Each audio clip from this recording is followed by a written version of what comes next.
Kedua, riset-riset yang kita jalankan diharapkan riset-riset yang langsung memberikan dampak untuk dapat menyelesaikan masalah-masalah yang kita hadapi.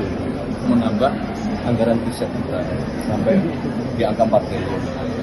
Nah, setelah itu sudah kemudian kita tindak lanjuti bersama-sama dengan Kementerian Pendidikan Tinggi dan Sains dan Teknologi bersama dengan Bapak dan BRIN yang sekarang dipimpin oleh Prof.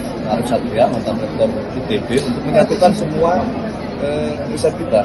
Peta jalan riset seperti tadi tentunya kan juga sudah dihasilkan, yang intinya adalah riset-riset yang sekarang kita jalankan semua harus dalam satu grand design. Yang pertama. Yang kedua, riset-riset yang kita jalankan diharapkan riset-riset yang langsung memberikan dampak untuk dapat menyelesaikan masalah-masalah yang kita hadapi. Misalnya contoh riset tentang sampah, riset energi, kemudian peralihan kalau dari LPG menuju ke nanti menuju ke CNG, riset yang langsung berdampak pada menyelesaikan masalah-masalah yang kita hadapi. Tapi penekanan Bapak Presiden kepada para petinggi perguruan tinggi itu apa aja sih? Sampai 2 kali datang itu di pembukaan dan penutupan.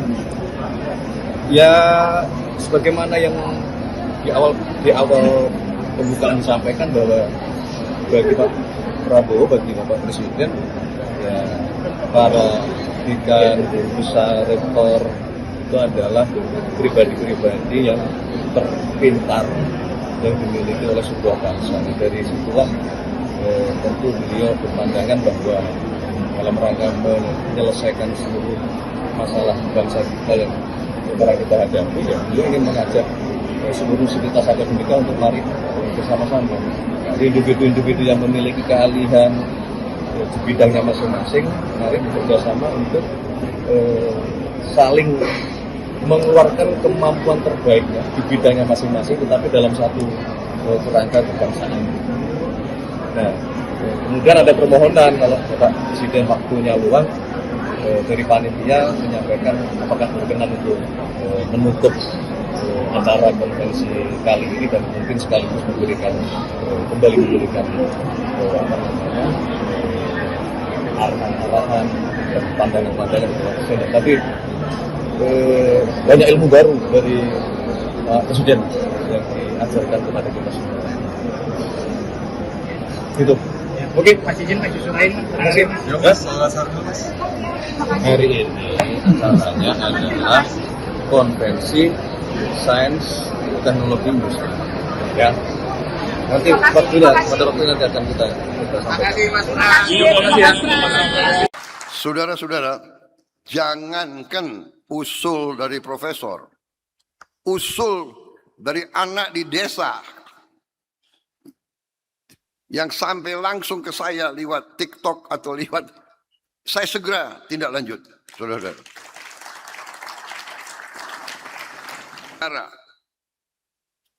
Jadi terima kasih saudara dengan tekun mengikuti saran-saran ini, dan saya terima daftar usulan dan daftar pertanyaan yang tadi disampaikan cukup banyak. Saya janji satu-satu akan saya perhatikan.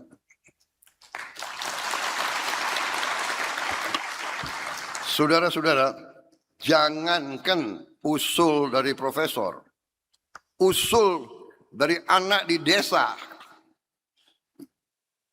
yang sampai langsung ke saya lewat TikTok atau lewat, saya segera tindak lanjut, saudara. Ya karena saya berkeyakinan bahwa kesulitan itu harus dihadapi. Kesulitan harus dihadapi. Dan kita harus berani menghadapi kesulitan. Berani mengakui kesulitan. Dan kerja keras mencari solusi terhadap kesulitan. Ini saya dapat dari banyak masukan. Organisasi, masyarakat, negara yang sukses adalah masyarakat dan negara, organisasi yang berani mengetahui, mencari kesulitan dan kekurangan dan mengatasinya. Jadi saya terima kasih. Teknologi bisa berbuat itu. Kesulitan di satu desa, di Nias, langsung. Dan itu kita selesaikan dalam waktu cepat. Tapi kita tahu juga teknologi juga belum tentu selalu positif bagi manusia. Sekarang kita lihat nuklir di satu pihak luar biasa bisa membantu manusia. Energi yang sangat murah, energi yang relatif bersih, nuklir untuk medis, nuklir untuk pertanian, ya. Tapi nuklir bisa menghabiskan peradaban manusia langsung. Sekarang AI, Artificial Intelligence. Hampir semua negara sekarang mengejar AI. Tidak mau ketinggalan. Tapi bapak-bapak penemu AI sendiri sudah memberi warning bahwa AI ini bisa menjadi repot bagi manusia. Sekarang sudah ada agent AI. Sudah ada agent AI. Konon kabarnya agent AI ini AI yang berkarya untuk satu orang atau satu kelompok atau satu korporasi, satu organisasi, satu negara atau satu. Dan konon kabarnya sekarang sudah ada 5 juta AI. Agent AI. 5 juta. Mungkin 5 juta itu 3 minggu lalu. Dan mereka katanya sudah punya chat room sendiri. 5 juta ini berbicara sendiri. Dalam bahasa kode mereka sendiri. Jadi manusia yang menciptakan sesuatu yang lebih hebat. Sekarang juara catur saja kalah sama mesin. Juara catur. Mesin sekarang bisa membuat karya-karya luar biasa. Jadi saudara-saudara, inilah nanti para guru besar, para profesor yang harus mendalami itu. Jadi saudara-saudara, saya sangat terima kasih. Sepintas saya baca tadi, saya dengar banyak usul yang sangat baik, sangat masuk akal dan akan segera kita tindak lanjuti. Jadi sebagai contoh usul alokasi beasiswa doktor bagi dosen baik di perguruan tinggi maupun swasta dan sebagainya, ini usul yang sangat baik. Ini akan kita tindak lanjuti, ya kan?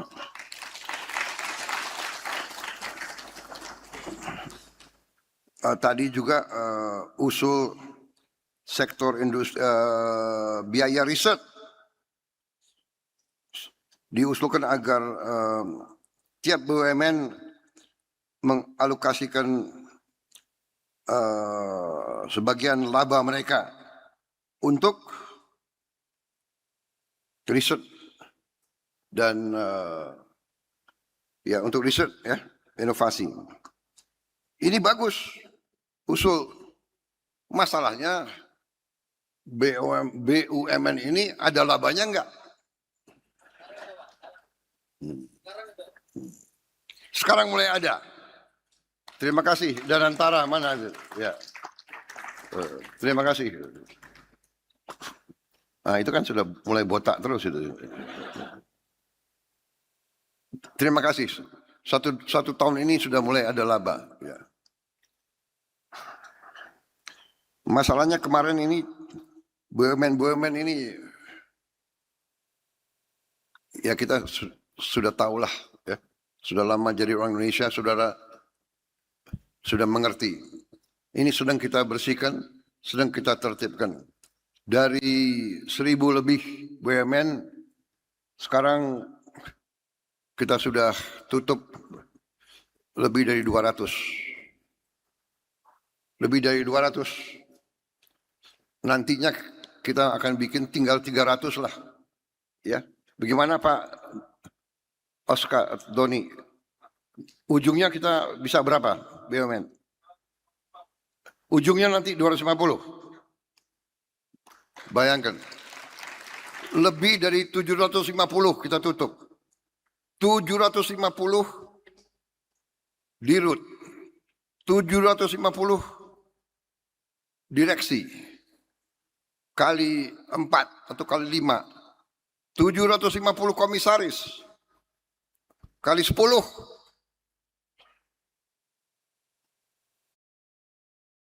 Overheadnya kayak apa? Gajinya kayak apa?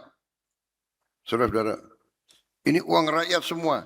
Perusahaan tidak untung, hanya bayar overhead.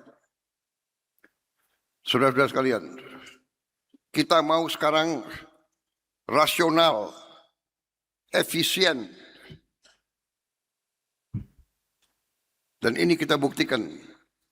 Dan ini kita lakukan. Saya minta dalam tahun ini harus selesai. Ya. Jadi dalam 2 tahun kita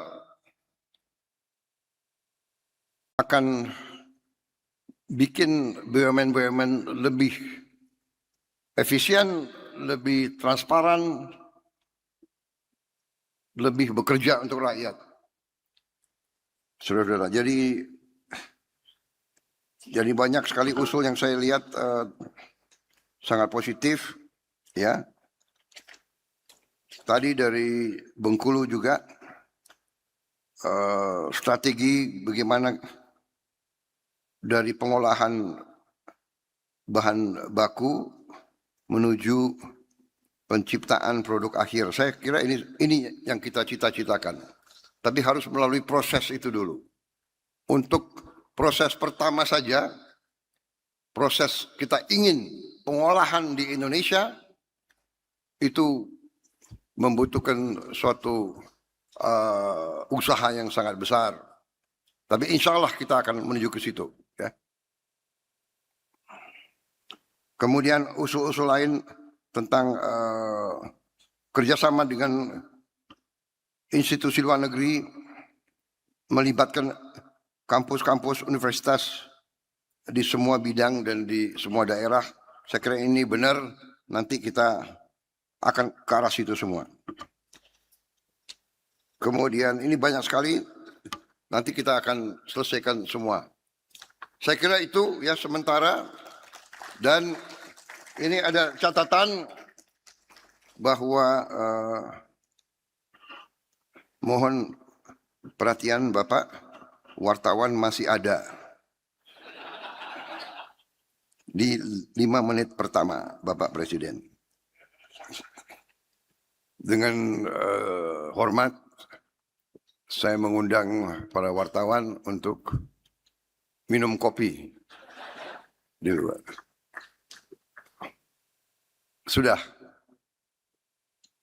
Terima kasih ya. Karena ini adalah